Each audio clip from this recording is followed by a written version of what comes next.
Hey, I'm Sarah. In my previous video, I talked about a Ktor API that I built that fetches city data.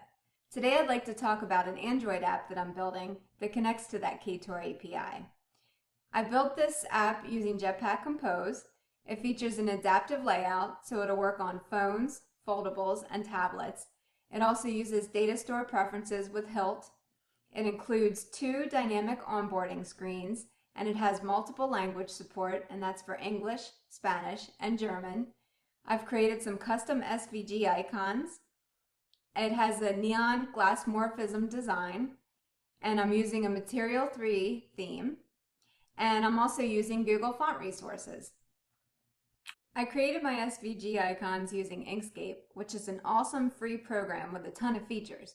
But you have to be really careful about using all of those features because some of them probably aren't supported in Android Studio. So just try to keep your icons really simple. Gradients are okay. When you're ready to export your icon, I highly recommend svgminify.com. This tool is so awesome. Just open your SVG file in a text editor of your choice, and then copy all the SVG contents and go ahead and paste them into the text box here and click Start. And here's what happens when you do this. So this is the background that I'm using for my app. I got it from freesvg.org, and it's about 500K to start out with. So here it is at 500K. I put it in SVG min, and it ends up being about 66K, which is an awesome reduction in size. So this utility is fantastic, and it can actually sometimes fix some problems that you have with Android Studio. So let's say you've created an SVG icon, you import it into Android Studio, and you get an error.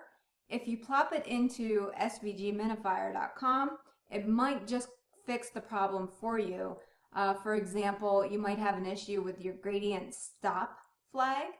So it can fix a lot of those things for you. But in the end, a PNG file actually ended up being the smallest, to about 28K, and that's what I ended up using in the app. So let me show you what the app actually looks like now. So these are the 2 screens on a phone, and basically the first screen comes up with a header, a subheader, and a card, and then the user can click Next to go to the next onboarding screen. This is what the app looks like in landscape mode when you flip the phone over. So everything's pretty much the same, but there's a few cool things going on here. This subheader actually shrinks a little bit to fit better in the screen. And then the card data from population to longitude flips over into a row. So instead of being all in line to a column, it expands on the screen. And this is what it looks like on an unfolded foldable. So the 2 screens show up side by side this time, and the user, instead of having 2 buttons, only has 1 button to continue onto the next screen. And finally, here's what it looks like on a tablet. So again, just the screens are side by side. They're a little bit bigger, and it looks about the same on the desktop. This isn't perfect. I'd definitely like to tweak it a little bit more, but I think it's a really good start for an adaptive layout. And I really like how the background stretches, and it seems to work for every mode perfectly, so I'm really happy with the way that it turned out. Now, when I started translating everything into Spanish, I ran into a slight little problem. I had gotten everything looking perfect in English, and all of a sudden nothing fit as well. For example, if you look on the search onboarding screen, this subheading is actually longer than it was in English. So I had to create my layout to adjust for the different languages too. So this heading is actually bigger, the height is higher in Spanish. And the same thing happened with German, only this time it was in the card. The card ended up being a little bit longer, so the card height is bigger in German. So how does all this work? Let's head to the code and find out. First, I'll show you my resource folder. In my drawables, I have my launcher icon, which is City Neon. It's an SVG, and this is what the code looks like. This is my background. It's a PNG, which was again the smallest size and the one that I decided to go with. I'm also using some custom fonts. So this is the header for the onboarding screens. And this is the body for every screen. And finally, this is the most interesting, and here in my strings folder, this is how the onboarding screens are populated. Everything is completely dynamic. This is the English file. This is the German file. And this is the Spanish file. So the way the onboarding screens work, it's completely dependent upon the phone's settings. And I just saw a video where you can actually customize your locale settings from within the app. So I might circle back around with this and play with it a little bit more. But right now, basically, the app is going to show the specific language based on the phone settings themselves. Next, I'll go into the data layer. So these are the onboarding screens. This is the data class that holds the string resource values. So each value is separated into a heading icon, the text, the subheading, the card heading, and then the card has a heading 1 and a heading 2. And finally, you have the card details. And this is where it gets pretty interesting. I can use a sealed class here because the card details can either be an icon with some text next to it, or it can be, if you remember, we had the population and then the count. So that's more of like a row. So with my sealed class, I can specify which type of detail it is and then print it out accordingly on the onboarding screen in the composable. So this is the repo. It basically creates the screens, and this is a little bit hard-coded, so it just goes through, it creates screen 1, and then it says which icons to use, which string resource IDs to use. So these are all right in here. You can see we can flip them over back to the resource. So it's just pulling all from that string XML file. Okay, and then this is really cool. Before I show you the user preferences manager, let me go ahead and show you my dependency injection folder. So I'm using Hilt here, and I'm creating a singleton for the Datastore Preferences. And what I've done is in the user preferences, it stores which onboarding screen they've already seen. So let's say they open the app and they see screen 1 and then they close the app. If they open it again, they're going to go right to the onboarding screen 2 because of what's saved in Datastore Preferences. So I'm telling Hilt how to create that data store right here. So we've got the application context that comes in, the Datastore Preferences, and then I'm just basically creating how I want everything to run. It runs in the dispatcher's IO, and then it produces the file, which is just a constant here, user preferences. Okay, so now I can circle back around and show you the actual manager here. So I have a data class, and I have my last onboarding screen that was viewed, and then is onboarding complete. So when you go through the manager here, it has inject to tell Hilt how to inject the dependency into my view model, and then I pass the data store in here. So let's see, I've got my key, the last onboarding screen, which is saved.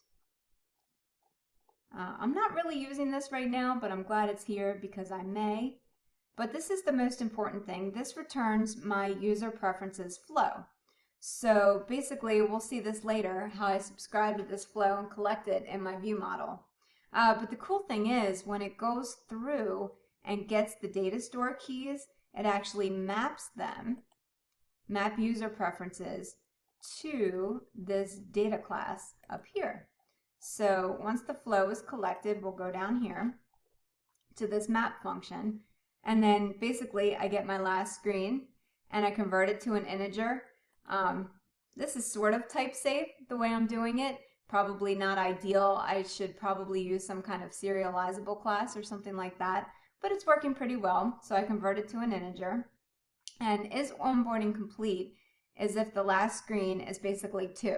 So if they've seen the second screen, onboarding is complete, and the next time they go into the app, they won't even see the onboarding screens at all. And then finally, we return the data class, which includes the last screen and whether or not the onboarding is complete.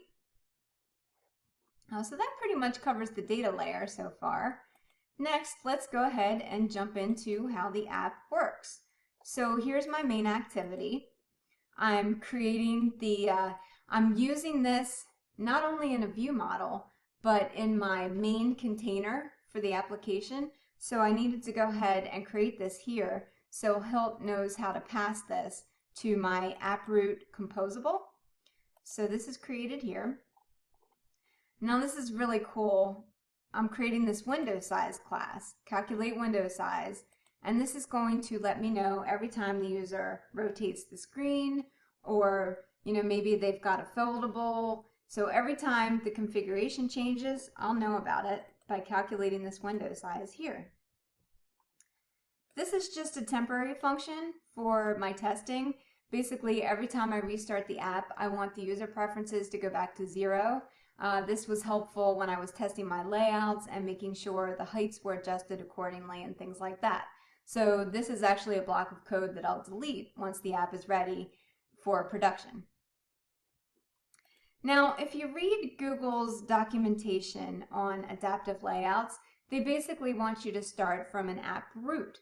So that's exactly what I've done. I've created this app root composable, which takes my window size and my user preferences manager. And let's go ahead and go into this right now. So this is how everything is constructed. Now, I come from a web development background, so it's easy to think of Compose very similar to a React app or maybe a Vue.js app, where you've got a single page layout and you're creating modules that are injected into your layouts. So that's exactly how I've created this Android app. So here's my container, and basically I'm getting my app layout mode, and let me go ahead and show you that real quick. So I have 3 modes. You can be in portrait, which is just a normal phone. You can be in landscape, which is a phone rotated to the side. Or you can have the double screen, which is where the onboarding screens show up side by side. And it basically goes through, I try to keep this method as simple as possible. So basically, if the width is compact, it's portrait. Otherwise, if it's expanded, I have all these listed out here. I printed them out just so I can make it easy for myself to see which screen size I was looking at. So basically, if the height is compact, which means it's smaller, then go ahead and show the landscape view. Otherwise, show them the double screen view. Okay, so let me go back to my app root folder here, which is here. So basically, when the app root loads, it gets the layout mode. I'm also getting my preferences, and I'm collecting them here. And the reason that I'm doing that is because I want to find out my start destination. So depending on what the user preferences are set at, I need to know whether a user needs to go to the onboarding screens or if they go to the home page. So if onboarding is complete, go ahead and send them to the home route. Otherwise, send them to the onboarding route. Now, this is the entire background for the whole app. So this is where I'm loading a gradient in the background, and then I'm loading my painter resources, which is my buildings, PNG, in the background. And then finally, everything that controls the whole app is the navigation graph. So it tells you where to, it tells the app where to start, the home route, or the onboarding screens. Now, before I get into showing you the navigation, I'd really like to show you how the app is laid out. So this is the container, but if we go into our presentation layer here, I have a layouts folder. This is where it gets really cool. So let's say they're in app layout mode portrait. They'd go to this compact composable here. And this would just be one screen with one button to go to the next onboarding screen. And what this does, this is a template. So this compact layout takes a composable, and then all it does is it can take it injects the content directly into this template. And there you go. It's just as simple as that. And I've done the same thing for the double screen layout. So again, this is a template, and it takes a composable that goes on the left side and a composable that goes on the right side. So then I create a row so that my columns show up side by side, and it just simply injects the content right here, left and right. And then we've already seen this. This is what's defining the template, basically. So as long as this is set, every time it changes, we'll use these templates. And the reason I really like this is because now that I've created this design, I can pretty much use it for any app that I create in the future. You know, that's what's so cool. And it's like this goes for web development too. Once you create this awesome foundation, it's just so reusable. You can tweak it however you like, but you have the base code to use again and again. So I'm pretty happy with the way that turned out. Now let's see, let's go into the navigation really quick. So I'm defining a few things initially. We've got the screens, we've got the onboarding screen and the home screen. And I'm kind of copying Google here on what they've done with some of their Compose samples. So we have these destination args. I'm not really using it right now, but I may in the future. I'm not totally sure. And then they have what they call destinations. And this is kind of where you combine your screen with the argument here.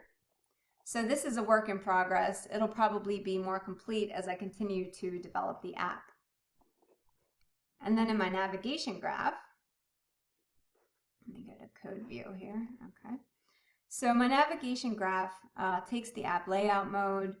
You know, it takes a couple things as parameters, and it basically says if we're going to the onboarding route, go ahead and show that, and otherwise show the home route. And what's cool is in my app route, if the user preferences are updated and all of a sudden is onboarding complete, my app route's going to take over once that happens because I'm collecting everything right here, and it's going to say, okay, you're complete now, and the nav graph is going to go ahead and direct the user to the home route. Okay, so next let me go ahead and show you my theme. I've tried to create everything to be reusable and create these isolated modules where I try to hard code as little as possible throughout this app. So in my theme, I've created this brushes, and this is where I have all of my custom gradients. So this is the background for the entire app. This is my orange-yellow gradient, and I have a variant on this. So I have a vertical gradient as well as a horizontal gradient. And this is my blue and yellow. So I can reuse this anytime I like for a consistent look and feel throughout the app. For my color, I've been doing something different. I used Material Theme Builder, and I think they've actually changed that since I used this last. But basically, I went through the theme builder and created the files that you can import into your Android app. And what I've been doing lately is adding these variables up here for my primary colors, because I get confused with all of these variables here and I lose track of what's what. So here I know that this is my primary text color right here, and I know that this is my display text for my card, and I know that this is my orange text. So then what I'm doing is on primary, I just set it to my text color here. And it just helps me stay a little more organized and remember what's going on. Okay, and for the theme, this is pretty straightforward. I didn't make too many changes here. One thing I would like to mention is if you haven't really gotten into this too much, there's some pretty cool things going on right here. If you look, it's actually setting your status bar color and things like that. So light status bars, depending on your theme. So if you have a dark or light theme, it's going to change your status bar to your primary color. So that's just something to keep in mind as you're working with material, and how you're setting your primary colors and what your status bar is going to look like, because you want to make sure that your status bar, if it's dark, it needs to have white text, and then vice versa. So that's pretty much it for the theme. It's hard-coded to dark theme right now. I'm not sure if I'll do a light theme for this app, because the whole idea is just to have that neon sort of Glassmorphism look to it. And then finally with my type, one thing I wanted to mention here, when I started out, I tried the Google downloadable fonts functionality and the API to do that, and honestly I didn't like it. Maybe it was something I was doing, but I found that the fonts took a long time to load. It was actually visible on the screen, and it was also really hard to test because I'm using Compose, and I wanted to test my composables, and it was hard to get to see the fonts and what they look like, because as you know, if you change fonts, you're going to change heights and dimensions and things like that. So I decided just to include the fonts in my resource folder. They're not that big, and I don't feel like they add a lot of size to the app, so I thought that was fine. So here I create my title family, which is the heading for the onboarding screens, and then I create the body, which is right here, so that's all oxygen, regular, bold, and light. And this is all pretty straightforward. I create my different material sizes, display large, medium, and things like that. That pretty much covers the theme and the overall structure and foundation of the application. So now let's get into the onboarding screens. Let me go here. Okay, so here's my onboarding route. And this takes the app layout mode, so whether it's portrait, landscape, or double. And it also has a view model that it's getting from Hilt. And I'm basically collecting my state that is life cycle aware in this case. Now, whatever renders in this main onboarding container here is injected into my app root. So it's going to have the background behind it. And what I'm doing, if my current screen is not -1 and onboarding is not complete, then let's go ahead and show the onboarding screens. So we're getting our onboarding screen number from the user preferences data store. And I'm saying basically, if it's double screen, if I need to show them side by side, then go ahead and create the left content for screen 1 and the right content for screen 2. Otherwise, if we're just in normal phone portrait mode, then I've added some animation here, and I wanted to talk a little bit about that as well. First of all, it's really cool. I had a lot of fun playing around with it. I tried a lot of different things, but the thing is, it does slow down your UI a little bit. So when you're playing with animations, just make sure you're not impacting the user experience. Make sure that your app is still fast and functional, and when users are clicking on buttons, things are rotating and moving as they should quickly. But I don't think that this impacted my UI too much. I'm not sure if it added anything, but it's pretty cool. So basically, when you click the next button from the first screen, there's kind of like a fade where the first screen goes out and the second screen comes in. So definitely very cool stuff that you can do here. And basically, this just sets the main content of the onboarding screen into my compact layout template. Next, this is the onboarding screen itself and how it's laid out. So again, I tried to take a modular approach, so everything is kind of contained in their own composables. That way, when I need to, for example, rotate the card from a column view to a row view, I can easily do that. So I basically create my heading and I create the card. And oh, this is where I can show you, let me see. Okay, so if you remember, I had that sealed class that basically tells me what kind of card detail that I'm showing. Am I showing an icon with text after it, Or am I showing sort of the raw data where you have the population and then you have the population count? So here I can go through and basically check, am I landscape? And if I am, we've got screen card details. And this is the card details option. So let me show you that real quick. And here's where I'm checking my sealed class. So if it's a card details option row item, show me this. Otherwise, show me this. And so that's pretty cool how you can get detailed like that and create this complete separation between your data.